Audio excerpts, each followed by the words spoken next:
At ito na nga mga mi, first time ko talagang try itong full body massage at foot massage. Sabi ko sa tagahilot, hinaan mo lang kasi virgin pa yung likod ko.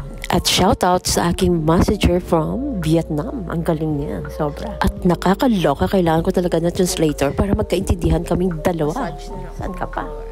At ito na nga mga mi, sumabak naman ako sa foot massage. Nakaka-relax talaga at nakakawala ng stress. Diyos ko, teka namin gadya. If you have a budget, try mo na. Pero mga mi, first time ko talaga try itong massage.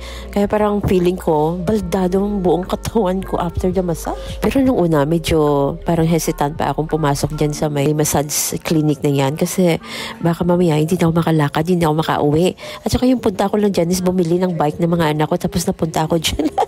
Dahil ko ba?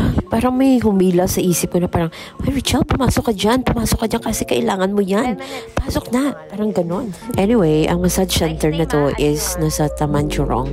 So, mayroon silang promotion ngayon, 40 minutes body massage and then 20 minutes na foot massage. At saka okay naman at medyo may mga eksperyensado na rin yung mga staff nila at saka medyo mababait at saka ano sila, no? Parang chikadora.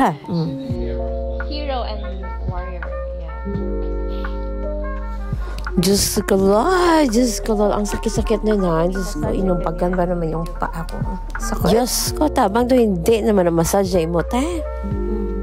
Okay, bye.